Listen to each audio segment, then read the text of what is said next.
On s'est interfacé, ça n'a pas été facile, on s'est interfacé avec tous les grands assureurs de la place. Ouais. Donc on avait en portefeuille sur notre marketplace tous leurs produits bien référencés, bien triés avec les plus, les moins de chacun, on les a harmonisés, etc. Ouais. Et ensuite on a créé un logiciel de matching entre tes besoins en tant que senior, jeune retraité ou retraité, en santé, donc, lunettes, optique, donc le dentaire, les soins courants, etc. Donc on pose des questions les plus précises possibles, on fait un matching avec cet univers de plusieurs milliers de possibilités, et toi, et on fait une recommandation en disant voilà, selon nous, en ce moment, ce qu'il y a de mieux en termes de rapport qualité-prix, en gros, ça va être ce produit-là. Et donc on a créé, et c'est d'ailleurs l'activité qui est la plus forte en termes de croissance d'activité chez Scarlett maintenant, c'est ce sujet de l'assurance auprès des plus de 60 ans. Bienvenue sur FinScale, l'émission qui vous plonge au cœur de la transformation de la finance. Solène Niederkorn et ses invités explorent chaque semaine les initiatives qui façonnent l'avenir de l'industrie. Bonne écoute à toutes et à tous. Bonjour à tous et bienvenue sur FinScale. J'ai la joie de recevoir aujourd'hui Tonley Le Guénédal, qui est l'un des cofondateurs de la start-up Scarlett et qui va nous parler de Silver Economy et de l'investissement des seniors. Salut Tonley. Salut Solène, merci de me recevoir. Bienvenue, très heureuse de parler d'un sujet qui est peu abordé par les fintechs et c'est d'ailleurs la raison pour laquelle vous vous êtes lancé il y a quelques années. Le sujet de l'investissement des seniors, et j'aimerais quand même qu'on passe un tout petit peu de temps avec toi avant de rentrer dans le vif du sujet pour savoir ce qui t'a amené tout doucement à t'intéresser au sujet. Merci de me poser la question. Merci de m'inviter et de parler de Scarlett aujourd'hui. Alors déjà, comme mes deux associés, j'aime entreprendre. J'avais lancé 2 boîtes avant, mes associés aussi. Et donc du coup, pour s'intéresser... Dans la health tech, non, c'est ça ? Alors moi, personnellement, j'avais lancé une boîte dans la health tech qui s'appelle InnoHealth et une boîte pas très tech, mais utile, j'espère, qui s'appelle Operandi, qui est un cabinet de conseil en stratégie, en droit des affaires à Paris. Et mes deux associés, donc Benjamin Guignot, lui a lancé Ornicar, qui est une boîte quand même assez connue maintenant dans l'univers du permis en ligne, maintenant de l'assurance. Et J'avais reçu son CEO d'ailleurs, Philippe Mazot. Ah oui. Voilà. Génial Philippe aussi, qui vient lui du monde de l'assurance, qui a été un peu l'évolution d'Ornicar. Ouais. Et Aurélien Goudfard, notre troisième associé, qui lui aussi a monté une société dans l'immobilier digitalisé, une boîte qui s'appelle Homeloop. Voilà, donc on a eu la chance d'entreprendre tous les trois. On est aussi copains, ce qui aide. Et on s'est retrouvés en discutant autour de cette thématique des seniors, en se disant quand même, c'est un tiers de la population. Donc c'est le premier chiffre qui nous a un peu choqués. On ne s'était pas rendu compte qu'en fait, les plus de 60 ans en France, ils sont 19 millions. Hein. Donc c'est beaucoup. Hein. Et ça va que s'améliorer, s'aggraver. Enfin, je ne sais pas comment on peut voir les choses. S'accroître. S'accroître en tout cas, pour être neutre. Et donc il y en aura de plus en plus. C'est pareil partout en Europe. Hein. Pourtant, ces retraités, ils sont assez mal adressés, on trouve, à la fois par des services financiers, mais aussi plus globalement par notre chère sphère de start-up tech, notamment française. Et donc, on les trouvait un petit peu délaissés. On s'est dit, OK, est-ce qu'il y a quelque chose d'intelligent qu'on pourrait monter ? Donc, on a regardé plus précisément les chiffres qui se cachent derrière ces seniors. Donc, un tiers de la population, je viens de le dire. Ils sont surtout maintenant, ce qui a radicalement changé le paradigme, très digitalisés. Donc jusqu'au Covid, peut-être, effectivement, il y avait des tranches de la population après 60 ans qui étaient moyennement digitalisées. Peut-être aussi pour ça qu'il y a peu de startups tech qui sont intéressées à cette tranche d'âge. Après le Covid, en fait, ils ont été obligés. Il y a vraiment eu d'un coup un saut vers l'avant dans Internet, parfois plus ou moins maladroit, mais en tout cas maintenant, il y a 8 seniors sur 10 qui utilisent très régulièrement Internet, 8 sur 10 aussi qui ont un compte Facebook qu'ils utilisent beaucoup.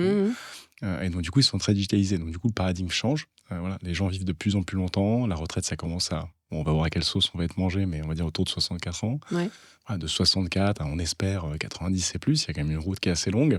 Et on veut financer intelligemment ce moment important de la vie. Et c'est là que Scarlett intervient.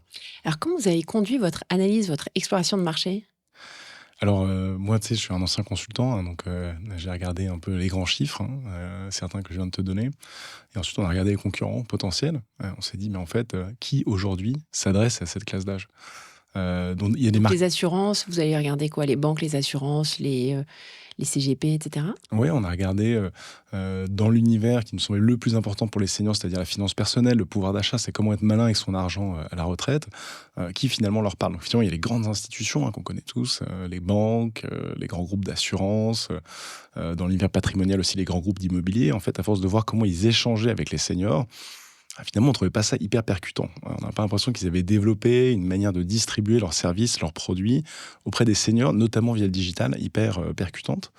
C'est-à-dire quoi, au niveau du message, au niveau des produits financiers, au niveau des pain points résolus, c'était quoi les différentes problématiques? Je pense que c'est surtout un sujet de visibilité, lisibilité, de pédagogie. C'est-à-dire qu'en fait, les produits, structurellement, dans l'univers de l'assurance, de la banque, ils existent, ils sont performants, ils sont souvent assez génériques en termes de classe d'âge, c'est-à-dire qu'ils ne sont pas particulièrement conçus pour des seniors, alors qu'il y a plein de choses qu'on peut ajuster pour faire plaisir, correspondre aux besoins des seniors. Ça, c'est pas forcément fait. On va dire que les produits, c'est pas là où le bas blesse le plus. C'est plutôt dans la manière de présenter ces produits, de les rendre clairs, accessibles. L'exemple le plus parlant, c'est la mutuelle. Donc Scarlett, on en parlera après, on est notamment distributeur de mutuelles pour les seniors. Et il y a 150 acteurs qui proposent des mutuelles en France, l'équivalent de 1000-1500 produits de mutuelles. Et donc quand on arrive à la retraite, s'y retrouver avec des tableaux de garantie mutuelle qui sont très compliqués à lire, des clauses qui sont souvent un peu bizarres ou qui ne sont pas du tout destinées aux seniors. Je cite souvent cet exemple, mais il y a certaines mutuelles qu'on vend à des seniors où, pour des femmes, il y a une protection pour les dépenses en cas d'accouchement. Bon, malheureusement, à partir de 60 ans, c'est quand même un risque d'occurrence assez faible, voire quasiment nul. Et donc, du coup, on voit bien que ces produits-là, ils ne sont pas si bien affinés pour les seniors. Ils sont surtout très compliqués à lire, à comparer, etc., etc. Et donc, c'est là qu'on a voulu intervenir, c'est créer une base très claire de comparaison et de matching entre des besoins des seniors d'un point de vue financier et des produits qui existent. Alors là, tu parlais pas mal des produits. Moi, j'aimerais revenir sur les besoins. Est-ce que c'est des besoins de cash ? Est-ce que tu pourrais identifier quelques besoins clés de cette génération ? Oui, bien sûr. Alors déjà, si on donne quelques chiffres un peu financiers sur cette génération, donc il y a la retraite, c'est au centre de tout. La retraite, c'est 1 500 € par mois en moyenne en France. Donc c'est pas beaucoup pour vivre, surtout quand on sait que les dépenses de santé, notamment de santé à la maison, augmentent. Donc 1 500 € par mois. Il y a en revanche du patrimoine. Donc globalement, c'est-à-dire ce que toi tu vas percevoir comme retraité au travers de tout ce que tu as cotisé pendant ta vie professionnelle, ou ça intègre également des revenus complémentaires ? Ça, c'est vraiment la pension de retraite. Okay. Donc, c'est le calcul de ce qu'on appelle les trimestres qui vont être versés tous les mois. Voilà. C'est vraiment la pension de retraite qui est en moyenne de 1 500 €. Ce qu'ont les retraités, souvent, c'est un petit peu de patrimoine. Donc, plutôt immobilier. Alors, massivement immobilier, effectivement. Donc, il y a 70% des retraités, en tout cas des plus de 60 ans, qui sont propriétaires. Donc, ça représente en gros 13 millions de personnes en France. Donc, c'est beaucoup. Merci aux conditions immobilières de l'après-guerre qui ont permis à beaucoup de gens d'obtenir de la propriété par rapport à maintenant, pour les mêmes âges. Donc, ils sont massivement propriétaires. En revanche, ils ont une maison, un appartement, mais ils ont très, très peu de liquidité. Et ils veulent rester dans leur maison. Donc, en fait, il y a une espèce de problème qui se crée, un pain point, comme tu disais tout à l'heure, où j'ai un peu d'argent immobilisé dans ma maison, mais en revanche, j'ai pas envie de la quitter, ma maison. Les gens veulent vieillir chez eux, 80% des Français veulent vieillir chez eux. Voilà, donc il y a ce sujet du patrimoine immobilier qui est pas très liquide. Il y a aussi du patrimoine liquide. Il y a l'équivalent de 1 000 milliards d'euros détenus par des couples seniors en France. Donc c'est quand même un gros montant qui est, selon nous, assez mal investi. En général, soit il dort sur un compte courant. Moi, je parlais au début de Scarlett avec ma grand-mère. Je disais, mais attends, mais tes liquidités, elles sont où ? Moi, j'en ai un petit peu, mais c'est sur mon compte courant. Enfin, voilà. Donc, c'est juste pas investi du tout. Ou quand c'est investi, c'est pas investi de manière extrêmement performante. Donc, c'est du fonds euro. Voilà, il y a du fonds euro, il y a du livret un peu standard. Donc, en fait, il y a les conseils, et c'est pas péjoratif, mais il y a les conseils du banquier local qui a placé l'argent du senior sur des produits de la banque. Voilà. Donc, il n'y a pas une recherche d'optimisation systématique, même en gardant de la sécurité, ce qui est vraiment tout à fait conciliable, de cet argent. Donc, attends, et j'aimerais juste faire une petite aparté, parce que j'ai reçu Maxime Carmillac il n'y a pas très longtemps, et qui me sortait un chiffre que je trouvais incroyable, c'est-à-dire qu'elle expliquait que dans une dizaine d'années, la majorité de la fortune américaine serait détenue par les femmes. Justement, par rapport aux besoins des femmes et au changement, au fait que, par exemple, au sein des couples, tu n'auras quasiment plus qu'une personne dans le couple d'ici quelques années pour les plus de 70 ans. Voilà, pour des raisons de mortalité masculine plus élevées. Comment est-ce que vous adressez ces besoins spécifiques des femmes ? Enfin, on va revenir après sur la façon dont vous les adressez, mais est-ce que vous avez identifié cette problématique aussi liée au genre ? Bien sûr, il y a des problématiques, en tout cas de la segmentation qu'on fait liée à l'âge, parce qu'on parle depuis le début des plus de 60 ans, mais en fait, avoir si je prends 2 exemples un peu extrêmes, 61 ans, femme, ancienne patronne d'une grosse boîte en région parisienne, et être un homme ex-agriculteur vivant près de Châteauroux à 77 ans, Oui. en fait, on n'est pas du tout les mêmes personnes. Non, bien sûr. Marketing, Scarlett est notamment une boîte marketing, on va en parler. Et donc, du coup, il faut bien comprendre que ces 19 millions de personnes, évidemment, c'est pas la même personne. Non. Et donc, ces segmentations, oui, on le fait aussi entre femmes et hommes. Et tu l'as dit, un des sujets qu'on regarde le plus, c'est le concept du conjoint survivant. C'est-à-dire qu'en fait, qu'est-ce qui va se passer avec le conjoint, et ce conjoint en général est une femme, statistiquement, qui vit plus longtemps que son autre conjoint. Et donc, qu'est-ce qui se passe avec le patrimoine immobilier? Qu'est-ce qui se passe d'un point de vue transmission patrimoniale? Comment on continue à percevoir régulièrement de l'argent à la retraite, etc. Donc, toutes ces questions-là, effectivement, on les adresse notamment auprès des femmes, puisque c'est souvent elles qui se retrouvent survivantes d'une certaine manière à partir d'un certain âge. Alors, si on revient sur la façon dont les établissements traditionnels type banque que tu citais tout à l'heure répondent de façon lacunaire à ces besoins-là, est-ce que tu retrouves ça, moi, j'imagine aussi dans d'autres générations, et en quoi vous focalisez sur... pourquoi c'était important pour toi de te focaliser, pour vous, pardon, de vous focaliser sur cette génération-là, sachant que, j'ai envie de dire, pour les jeunes, il y a cette même problématique également. Bien sûr. On s'adresse principalement aux plus de 60 ans, on aime bien dire les jeunes de plus de 60 ans, parce que c'est une cible marketing, j'utilise le terme cible parce qu'en marketing, qui est assez mal adressée, parce que c'est une clientèle de services financiers aussi mal adressée. Voilà, donc on a identifié, on a parlé déjà un petit peu, des vraies lacunes sur la manière à la fois de parler, de présenter les sujets financiers aux seniors, mais aussi de concevoir des produits qui sont vraiment directement pensés pour les seniors.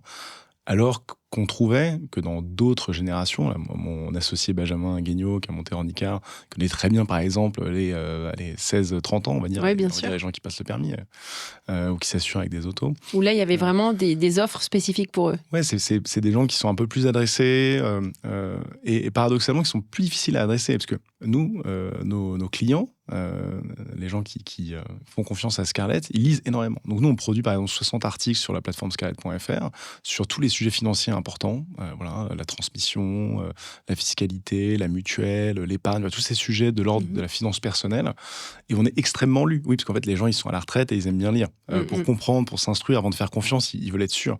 Et donc du coup, nous, on crée énormément de contenu. Donc en fait, ce qui est génial avec cette classe d'âge, c'est qu'en fait, c'est des gens qui sont très curieux, qui lisent beaucoup, qui font vraiment confiance en ce que vous avez réussi à gagner cette confiance, etc. etc. Donc en fait, c'est une classe d'âge qui est hyper intéressante pour leur proposer des sujets qui sont parfois complexes, qui sont l'épargne, la finance personnelle, etc.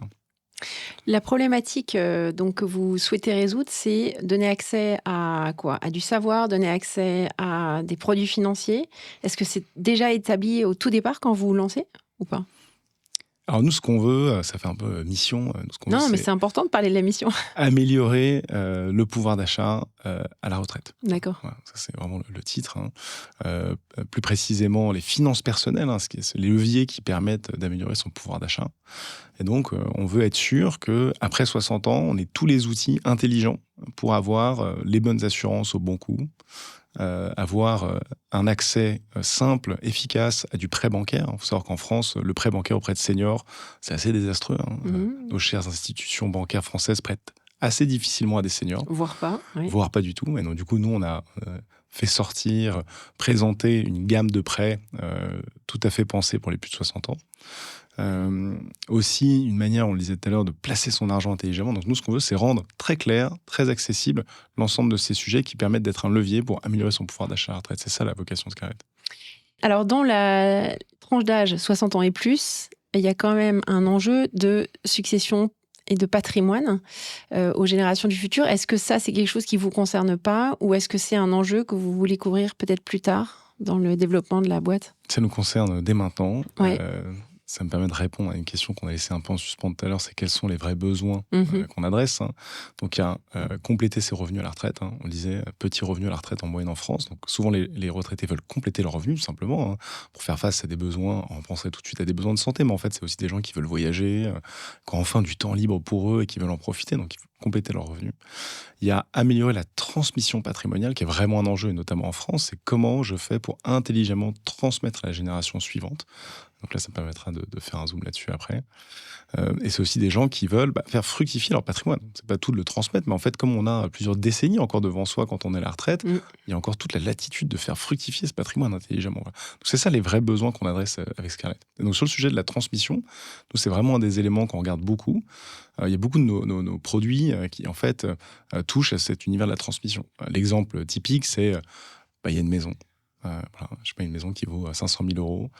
On se dit, c'est une vraie valeur. Comment je vais pouvoir transmettre cette valeur à la génération suivante, à mes enfants, pour faire simple. Et en fait, souvent, le réflexe français, c'est un jour, je vais mourir et cette maison, mes enfants vont en hériter. Mais donc, on considère que c'est pas un très bon calcul de faire ça. Alors, en tout cas, dans un certain nombre de cas, c'est pas un bon calcul. Pourquoi ? Parce que déjà, heureusement, en France et en Europe, on vit de plus en plus tard. Donc du coup, on va décéder tard. Donc nos enfants vont hériter tard. Donc c'est tout.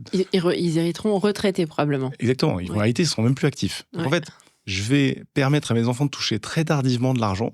Et eux-mêmes ne seront peut-être plus actifs. En fait, il y a ce phénomène économique intéressant du décalage de l'héritage dans le temps. Oui, bien sûr. Et donc, du coup, est-ce que c'est si pertinent de faire hériter mon fils, ma fille à 65 ans, en fait ? En plus, souvent, cette maison, on dit, il y a une valeur sentimentale, c'est pas que de l'argent. En fait, on a demandé au notaire, mais 9 fois sur 10, une maison est vendue. Donc, certes, il y a... C'est dingue, 9 fois sur 10 ? 9 fois sur 10. Mais parce qu'il n'y a pas eu de donation en général ou... En fait, déjà, il y a le fait de partager un bien immobilier. Souvent, quand on a, imaginons, 60 ans, c'est l'âge moyen de l'héritage en France. Partager une maison avec sa sœur, avec son frère, etc., c'est jamais très pratique, en fait. Et donc, en fait, garder cette maison, c'est pas simple. Et donc, en fait, pour des raisons purement pratiques, souvent, cette maison, elle est vendue. Les gens, à ce moment-là, préfèrent l'argent, quoi. Donc, souvent, la maison, elle est vendue. Donc, essayer de la garder en se disant, il faut absolument la passer à la génération suivante. 9 fois sur 10. Alors, une fois sur 10, ça va être une super maison de famille qu'on a depuis longtemps. Il faut absolument la garder. Je dis pas l'inverse, mais souvent, ça va être vendu. Donc, ça va être vendu tardivement, et malheureusement, si ça passe... Souvent bradé, non ? Alors ça, oui, alors ça peut être aussi un phénomène difficile, parce que finalement, si on vend vite, souvent, c'est pas au meilleur prix, mais ça, à la rigueur, c'est dans toute vente, ça peut exister. C'est plutôt que si ça passe dans l'héritage, ça va être fortement taxé. L'héritage en France, il est taxé 30, parfois 40%. Donc en fait, si on fait le résumé, cette maison qui est notre plus grande richesse, les 500 000 euros dans mon exemple, je vais les transmettre très tard et de manière très taxée. Et au passage, ça se trouve, mes enfants, ils seront un peu embrouillés, entre guillemets, au moment de l'héritage. Bon, ça, c'est le constat classique. Il n'est pas si bon, en fait, ce constat. Alors, ce qu'on peut faire, parce qu'il y a des mécanismes en France que les gens utilisent peu, un mécanisme en plus sans taxe, ça existe en France, il y a des mécanismes où on a 0 taxe, c'est la donation du vivant à ses enfants. On peut donner jusqu'à 100 000 euros par parent et par enfant. Donc, un couple peut donner 200 000 euros à un enfant tous les 15 ans. Mais il faut aussi prendre tôt. Alors, oui, il faut anticiper. C'est un sujet, évidemment, dont on parle beaucoup chez Scarlett, c'est l'anticipation. Mais il y a quand même le temps d'anticiper. Et donc là, si on donne de l'argent tout de suite, toi qui aimes bien l'économie, c'est la préférence pour le présent. Finalement, est-ce que tu préfères pas toucher 100 000 euros tout de suite sans taxe quand tu as, 40 ans, 45 ans, et le faire fructifier intelligemment, l'utiliser tout de suite dans ta vie active, plutôt que de toucher un héritage qui paraît plus gros, mais qui, en fait, on l'a dit, sera surtaxé, qui arrivera très tard. Ce sujet de la transmission, nous, en fait, on adore ce sujet-là. Quand on nous dit « Ah non, mais la maison, faut pas y toucher », en fait, on dit « Écoutez, posons-nous 2 secondes et regardons en fait ce que ça veut dire. » Alors, on vient d'en faire la démonstration. Souvent, en fait, c'est utile de faire la donation du vivant. Intéressant. Alors du coup, une fois que vous avez considéré toutes ces frictions-là, par quoi est-ce que vous avez commencé ? Quelle a été la première bêta que vous avez sortie ? Et à quel persona vous vous êtes adressé principalement ? Alors donc, Scarlett, c'est, quand même pour le dire, on a assez peu dit ce que c'était jusqu'à maintenant. Oui, tout à fait. On a beaucoup parlé du marché. Donc Scarlett, c'est un courtier digitalisé à destination des plus de 60 ans qui propose des solutions d'assurance, de prêts bancaires, d'immobilier, maintenant d'épargne. Donc c'est un écosystème financier pour les plus de 60 ans. Et donc, dans cet écosystème, on n'a pas tout de suite tout lancé. Non, j'imagine. Donc on a démarré il y a 2 ans, on était au début 3 dans un petit bureau, donc c'était vraiment la vraie start-up. On a eu la chance d'avoir des investisseurs qui nous ont fait confiance tout de suite, donc on est parti un peu lancé, mais on est parti quand même de zéro. Et on a démarré par un sujet immobilier. Donc on en a parlé un petit peu là tous les deux. L'immobilier, c'est vraiment une pierre angulaire du patrimoine des Français à la retraite. Et donc on s'est dit quand même, il y a quelque chose à faire. Et donc on a démarré par créer de manière plus intelligente, plus facile, de la transaction immobilière qu'on appelle en démembrement immobilier. Les termes connus, c'est le viager, la nue propriété.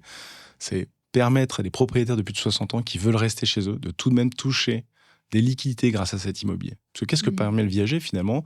Vous restez chez vous, autant que vous voulez jusqu'à la fin de votre vie. Mais en revanche, tous les mois ou en une fois, vous allez toucher de l'argent. Donc c'est profiter de son bien immobilier, mais toucher tout de même de l'argent. C'est ça. À partir de quel âge? Alors, nous, on fait à partir de 60 ans. Théoriquement, on peut faire un viager à n'importe quel âge. Ça n'a pas de sens économiquement avant 60-65 ans. Ouais. Parce que sinon, comme le calcul de la décote est lié à l'âge, plus on est jeune, plus la décote est très très forte. Et donc, du coup, à un moment donné, ça n'a pas de sens. Voilà. À partir de 60-65 ans, le viager ou la vente en nue propriété, qui est une version sans versement de mensualité, pour faire simple, c'est utile à partir de... le sweet spot, c'est en gros 70 ans, où c'est vraiment pertinent de le faire. Et donc là, vous restez chez vous, vous touchez de l'argent, et comme on l'a dit, si c'est une grosse somme d'un coup dans le cas de la nue propriété, vous pouvez en donner une partie tout de suite à vos enfants, etc. Donc on a démarré par ce sujet-là. Attends, et juste, je t'interromps sur le viager, parce que pour moi, le viager, c'était vraiment quelque chose qui passait par le notaire. Comment est-ce qu'on plateformise le viager ? Alors, c'est, comme toutes les transactions immobilières, quelque chose qui est sanctifié par le notaire, évidemment, en France. Il n'y a pas de transaction immobilière sans notaire. En France, ça n'existe pas. En revanche, ce qui était difficile avant Scarlett, c'est de mettre en relation vendeurs et acheteurs. En fait, c'est un petit marché, un peu de connaisseurs. C'est à peine 10 000 transactions par an en France. Donc, en fait, c'est pas si simple de, à la fois... calculer, comprendre ce que une vente en viager en propriété peut vous apporter. Donc nous, on a mis des simulateurs en ligne, on a mis beaucoup de textes explicatifs pour comprendre finalement quels sont les avantages de ces mécanismes-là. Et ensuite, on crée comme une plateforme une mise en relation entre des personnes qui viennent chez Scarlett. Donc nous, comme je le disais, on fait beaucoup de marketing, beaucoup de contenu, etc. Donc les gens viennent sur notre plateforme. Et ensuite, on identifie le meilleur agent immobilier en France, partout en France, qui sont en fait partenaires de notre plateforme, à qui on va adresser un rendez-vous qualifié.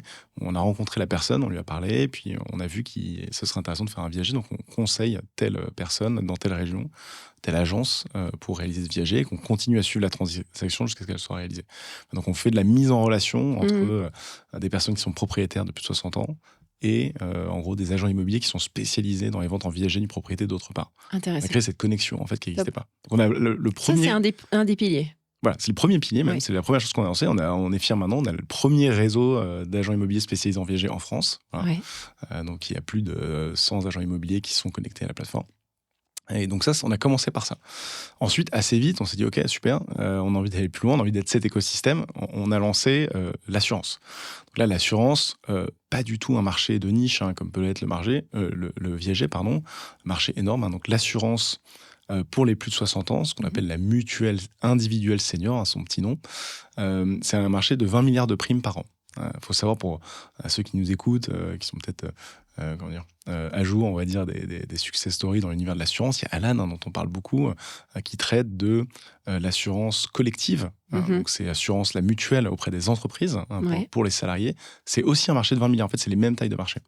Sauf qu'il n'y a personne qui s'est intéressé, comme on est en train de le faire, aussi directement à celui de la mutuelle senior. Donc ça, c'est la mutuelle, c'est pas l'assurance vie. On parle de deux choses différentes. L'assurance santé ou la mutuelle, c'est synonyme. C'est j'ai une dépense, je dois changer mes lunettes, la sécurité sociale va me rembourser 30%. Il faut que je complète je vois. le reste à charge, ça s'appelle. Et donc là, si on a une bonne mutuelle, c'est la mutuelle qui va couvrir. Et donc la mutuelle en France, déjà, ça coûte cher. C'est en moyenne 1 500 € par an, une bonne mutuelle. Donc tu fais le rapport tout à l'heure avec la pension de retraite. C'est 1 mois de pension de retraite. Donc c'est beaucoup. Et puis, comme je disais aussi, il y en a beaucoup. Voilà, il y a plusieurs milliers de produits de mutuelle. Donc en fait, nous, on rencontre beaucoup les seniors et ils nous disent, mais en fait... ça a été un stress énorme. Quand je suis passé à la retraite, j'ai quitté ma super mutuelle d'entreprise. Déjà que je payais qu'à moitié prix. C'est ce qui se passe avec la mutuelle. C'est qu'en fait, le salarié n'en paye que la moitié. D'un coup, donc déjà, je vais payer le double, voire le triple, parce qu'en plus, j'ai vieilli. Et plus on vieillit, plus c'est cher. Voilà. Donc, bref, il y a un vrai coût supplémentaire qui s'ajoute. Et en plus, je suis paumé. Laquelle je vais prendre? Bien sûr. Pourquoi prendre celle-là plutôt qu'une autre? Et donc, du coup, ce qu'on a créé, c'est un matching intelligent. Donc, on s'est interfacé, ça n'a pas été facile, mais on s'est interfacé avec tous les grands assureurs de la place. Donc, on avait en portefeuille sur notre marketplace tous leurs produits bien référencés, bien triés, avec les plus, les moins de chacun. On les a harmonisés, etc. Et ensuite, on a créé un logiciel de matching entre tes besoins en tant que senior, jeune retraité ou retraité, en santé, donc, lunettes, optique, donc le dentaire, les soins courants, etc. Donc on pose des questions les plus précises possibles. On fait un matching avec cet univers de plusieurs milliers de possibilités et toi, et on fait une recommandation en disant voilà, selon nous, en ce moment, ce qu'il y a de mieux en termes de rapport qualité-prix, en gros, ça va être ce produit-là. Et donc on a créé, et c'est d'ailleurs l'activité qui est la plus forte en termes de croissance d'activité chez Scarlett maintenant, c'est ce sujet de l'assurance auprès des plus de 60 ans. Donc ça, c'est le deuxième pilier. Du coup, vous êtes MGA, j'imagine? On est COA, donc COA, c'est la terminologie de l'ORIAS, donc on est courtier en opération MGA, donc c'est quand tu gères aussi les sinistres, donc quand tu fais aussi la gestion. Là, pour l'instant, on a un rôle de courtier, c'est-à-dire qu'on permet la souscription intelligente, comme je viens de le dire, mais la gestion, c'est l'assureur qui va le faire. D'accord, donc ça, c'est le deuxième pilier. Exactement. Et après? Alors après... Parce qu'il y en a plein, en fait. C'est un vrai temple avec plein de piliers.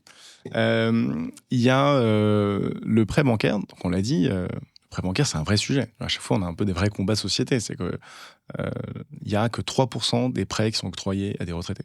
C'est rien du tout. Donc en fait, tu es à la retraite, tu as bossé toute ta vie, tu vas voir une banque, tu dis j'aimerais avoir 100 000 euros pour à la fois me faire plaisir et financer des travaux. La banque va dire non. En fait, globalement, c'est ce qui se passe. Donc c'est dit ok, c'est pas possible. Il existe forcément des moyens. Alors on a regardé l'Angleterre, nos voisins anglais, et ils ont quelque chose qui est génial, qui s'appelle le mortgage ou le reverse mortgage. En fait, c'est des prêts hypothécaires ou des prêts viagers hypothécaires. Donc en fait, c'est tout simplement un prêt qui s'adosse à la valeur de ta maison. Donc c'est comme au Monopoly. En fait, tu as une maison qui vaut 500 000 euros. Dans le cas du prêt hypothécaire ou prêt viager hypothécaire, tu as le droit d'emprunter jusqu'à la moitié de cette valeur. Donc genre 250 000 euros dans mon exemple. Et donc ça, les Français l'utilisent peu. Peut-être parce qu'à l'époque, ils avaient peur de l'hypothèque ou c'était pas dans la culture française. Les Anglais l'utilisent massivement. C'est un marché de 8 milliards de pounds en Angleterre. Les États-Unis, j'en parle même pas. Voilà. Donc en fait, en France, on a toujours eu un peu un réflexe craintif vis-à-vis de l'hypothèque, du prêt hypothécaire, mais en fait, c'est un type de prêt génial pour les retraités. Et donc il y a une déclinaison intéressante que les Anglais appellent le reverse mortgage. En France, on appelle ça le prêt viager hypothécaire. C'est un peu moins romantique comme nom. Non, mais il y a l'un de nos collaborateurs sur ce marché qui me disait en fait c'est 3 gros mots d'affilée, quoi. Prêt, viager, hypothécaire, c'est vraiment il faudrait trouver d'autres noms. Mais non, le principe est le même, c'est que là tu vas faire un prêt avec ta maison en garantie et en plus tu vas rien rembourser jusqu'à ton décès. Donc, tu vois, la banque te donne 250 000 euros maintenant. Ensuite, tu vis ta vie tranquille avec cet argent. Tu restes propriétaire de ta maison. Le jour de ton décès, là, la banque active l'hypothèque et donc se rembourse sur le prêt. Intéressant. Parfait. Et le quatrième pilier, c'est placement? Oui, voilà, ça c'est le petit nouveau qu'on a lancé là il y a quelques semaines à peine. Donc c'est la capacité de pouvoir placer ton argent. On parlait tout à l'heure, il y a 1000 milliards d'euros de liquidités sur globalement les comptes en banque des retraités français qu'il faut placer. Et donc là, on a une série de placements, soit de trésorerie, donc les comptes à terme, soit tu parlais d'assurance vie, donc ça c'est un type de placement intéressant aussi. Donc une gamme de produits de placement, toujours très clair, très simple, sans frais cachés, aussi adapté aux vrais besoins des seniors qu'on met à disposition. J'avais fait un épisode sur Wizbee qui avait développé une plateforme en marque blanche pour les banques qui a vraiment un très très gros marché pour accompagner les banques retail à mieux adresser les jeunes. Tu parlais toi de marketing et je voulais savoir si c'était quelque chose de cet ordre-là. Pourquoi est-ce que tu as dit on est une boîte marketing? Et deuxième chose, est-ce que vous avez intérêt à vendre certaines des solutions que vous proposez ou certaines des interfaces que vous proposez en marque blanche pour des banques par exemple? Ça fait 2 questions en fait. Non, mais 2 super questions. Je vais essayer d'y répondre clairement. Alors, la première pour nous essentielle, souvent on démarre ce type d'échange en disant que Scarlett c'est une marque. En fait, Scarlett n'a de sens que si c'est vraiment connu. Ça devient une marque réflexe. Je passe à la retraite, je pense à Scarlett. En plus, ça rime. Il faudrait que les gens retiennent ça, parce que c'est ça qui peut faire le succès d'une plateforme, finalement. C'est que, alors on commence à avoir beaucoup de trafic. On a déjà eu 100 000 contacts sur la plateforme, donc on est très content. Mais il faut évidemment, et la levée de fonds qu'on vient de réaliser va être aussi utile pour ça, c'est développer l'effet marque, l'effet réflexe, en se disant, OK, en fait, Scarlett, ils ont compris quels étaient nos besoins financiers après la retraite. Ils ont une panoplie à la fois de services, mais aussi d'outils qui nous permettent d'y avoir accès, d'outils intelligents qui te permettent de simuler, de repérer le bon produit pour toi. C'est pour ça que je vais leur faire confiance. Donc, parce que finalement, les produits, il y en a certains qu'on voudrait peut-être créer, il y en a certains qui sont peut-être à optimiser, il y en a quand même beaucoup qui existent, qui sont très bien. Oui, tout à fait. Donc, le réflexe de voir tout de suite créer un nouveau produit, un énième nouveau produit, ça n'a pas été nôtre au début. Tout à fait. Sachant que ça répond à des besoins qui sont quand même déjà identifiés, ce n'est pas des nouveaux besoins. Exactement. Ouais, Ouais. il y a des besoins qui sont vieux comme le monde, Ouais. avec des produits qui sont, somme toute, souvent bien imaginés. Encore faut-il aller chercher le bon produit, hein, parce que Exact. je disais tout à l'heure, la gamme hyper profonde de la Mutuelle Santé Senior, plusieurs milliers de produits. Bon, certes, il y en a plein qui sont vachement bien, mais encore faut-il faire le tri, Ouais, ouais. trouver les bons, bien comparer. C'est ça aussi qu'on sait faire.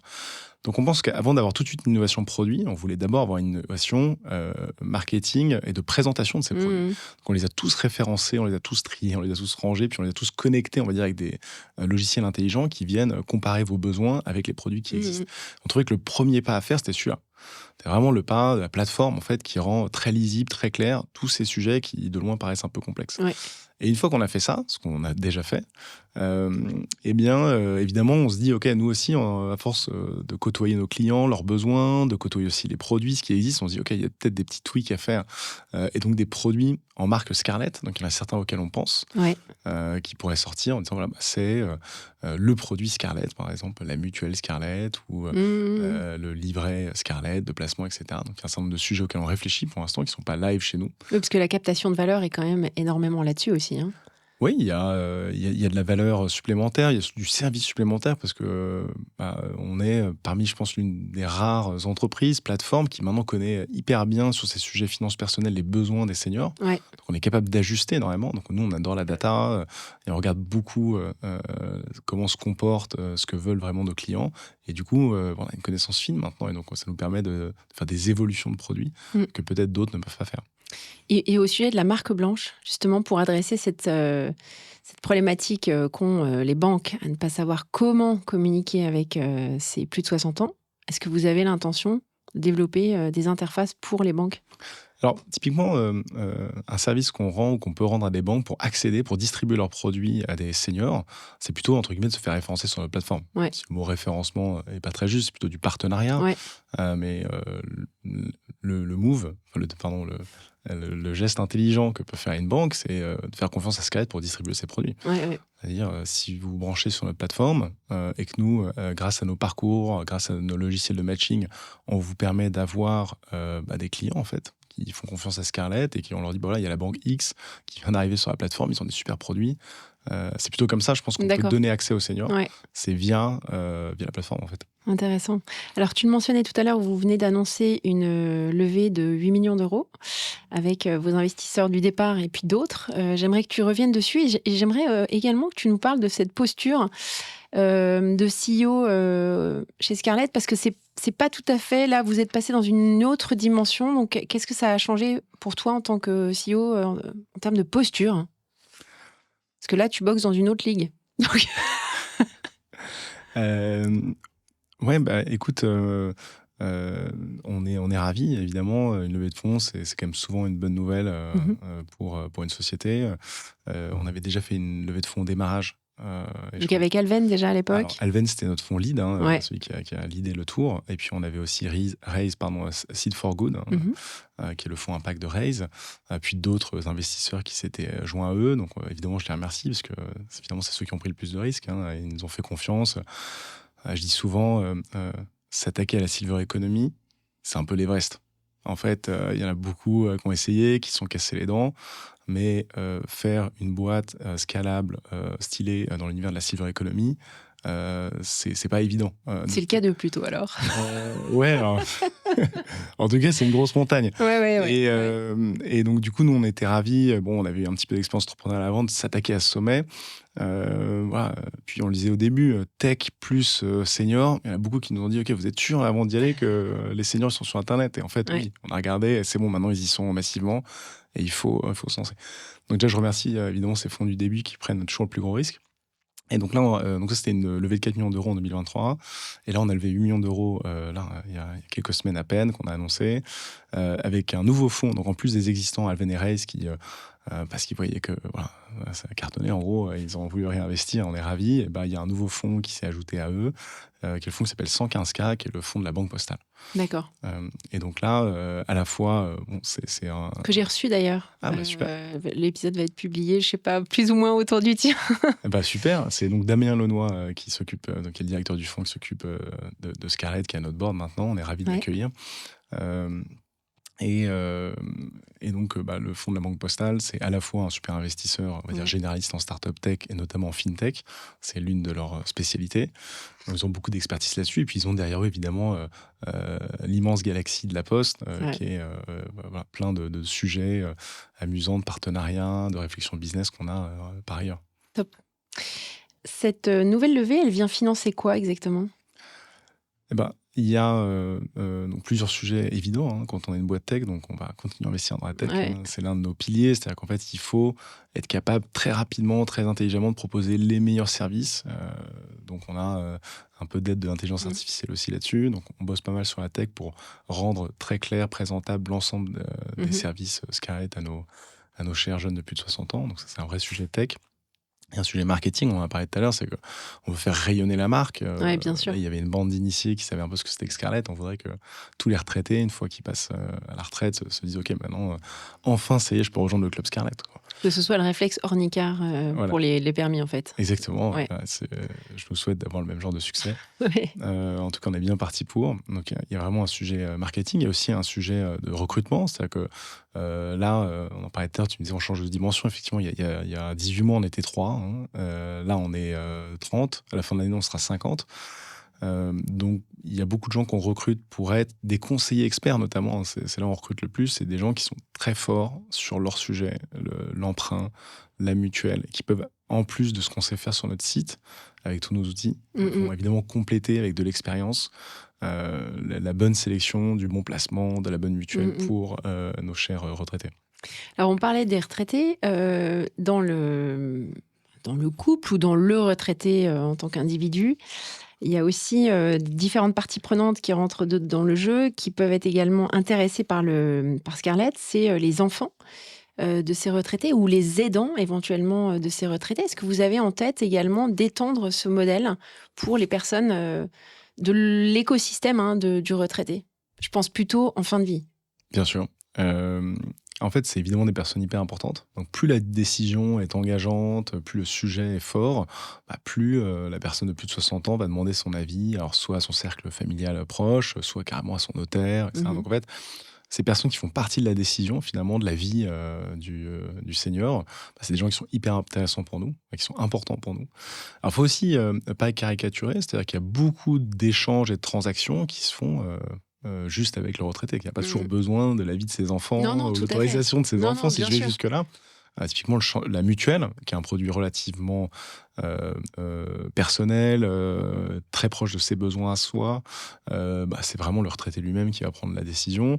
Quand on parle d'un prêt bancaire de 150 000 euros, là souvent c'est vrai qu'avant de prendre la décision finale, ils nous disent ok, je vais quand même demander l'avis de mes enfants pour voir. Je pense aussi aux mises sous tutelle, etc. Donc ça c'est vraiment des cas très extrêmes, mais c'est des cas que vous prenez en considération ou pas ? Parce que ça ne représente pas que, j'imagine, c'est qu'une petite portion de vos clients. Mais à terme, ça pourrait être une portion plus grande. Oui, alors, tu as utilisé un mot par exemple qui est important pour nous, c'est les aidants. Donc à partir d'un certain âge, souvent, le senior est accompagné, souvent par sa famille, d'aidants. Voilà. Et donc ces gens-là, on parle par exemple de l'hospitalisation à domicile, de l'amélioration du logement. Je veux mettre un monte-escalier, je veux changer ma baignoire, je veux finalement adapter mon logement pour qu'il soit optimal parce que je suis un peu plus dépendant, on va dire. Ou limité. Là, effectivement, les enfants rentrent beaucoup dans les discussions pour dire ok, c'est une bonne idée, on va emprunter, je sais pas, 100 000 euros, c'est intelligent, comme ça on va refaire la maison pour qu'elle soit adaptée. Voilà. Donc là, effectivement, l'aidant, donc l'enfant, souvent rentre dans les discussions. Alors, si tu te projettes à 5 ans, la vision, parce qu'on a parlé de la mission tout à l'heure, la vision, c'est encore autre chose. C'est quoi votre vision à 5 ans pour Scarlett ? Premièrement, c'est d'être une marque réflexe à la retraite en France. Voilà. Donc, première chose, c'est qu'il faut, quand les gens passent à la retraite, se dire ok, super, je rentre dans le club Scarlett, ils vont m'aider. Sur les 20-30 prochaines années, je vais pouvoir vivre sereinement mon pouvoir d'achat parce qu'il y a Scarlett qui m'aide. Voilà. Donc déjà, gagner cette bataille, cette ascension dont on parlait tout à l'heure, d'être reconnu par les seniors, c'est évidemment le premier enjeu. Il y a un enjeu européen. Depuis le début, même je me souviens du premier PowerPoint qu'on a émis lors de notre première levée de fonds, on disait ok, la France c'est super, mais en fait, ce serait trop dommage de s'arrêter là. Tout ce qu'on vient de se dire est duplicable dans les autres pays. Tout. Évidemment, la croissance démographique, c'est la même. Il y a un tiers de la population européenne, 130 millions de personnes qui ont plus de 60 ans. Il y a toujours les mêmes défauts des grandes institutions bancaires, assurantielles, immobilières, etc., qui parlent mal avec les seniors. Enfin, parlent mal dans le sens distribuent mal leurs produits, communiquent mal, peut-être, ou pas assez. Enfin, s'ils m'entendaient, peut-être qu'ils se diraient quand même on fait beaucoup d'efforts, on a beaucoup de budget, mais très clairement, je pense qu'il y a certaines lacunes. Et donc, tous ces constats-là sont duplicables. Ouais. Après, tu as des logiques fiscales qui sont différentes. Il faut réintégrer un nouvel écosystème de produits, de fiscalité qui est propre à chacun des pays européens. Dupliquer un modèle, même un modèle de plateforme qui est par essence assez scalable, le dupliquer à l'étranger, c'est jamais simple à faire. Non, bien sûr. On claque jamais des doigts pour que ça arrive. Mais en revanche, c'est vraiment quelque chose qu'on a sur notre roadmap, qu'on a envie de faire. Voilà, donc c'est d'abord être vraiment reconnu en France, évidemment, puis ensuite assez vite penser à l'étranger, en tout cas à l'Europe. Top. Écoute, bonne route. Longue vie à Scarlett. Merci. Je vais clôturer cet épisode sur une recommandation d'un livre ou d'un podcast. Qu'est-ce que tu aurais envie de nous recommander, Tonley ? Je m'étais pris une petite note, mais heureusement, je m'en souviens, parce que c'est pas marqué. Non, il y a un livre que j'ai bien aimé cette année, qui est de Cyrus North, qui a un nom un peu bizarre, mais c'est un YouTuber qui fait en fait de la vulgarisation philosophique, et qui a écrit un livre qui s'appelle Le Code, et qui a en fait, je crois, une dizaine de principes assez simples qui tirent, je crois, du stoïcisme, et qui sont des principes de vie qui doivent t'aider à vivre ta vie sereinement et avec bonheur. Et en fait, je trouve qu'il y a plein de principes qui s'appliquent évidemment dans la vie personnelle. Il prend plein d'exemples de sa vie à lui, aussi pas mal d'exemples sérieux, scientifiques.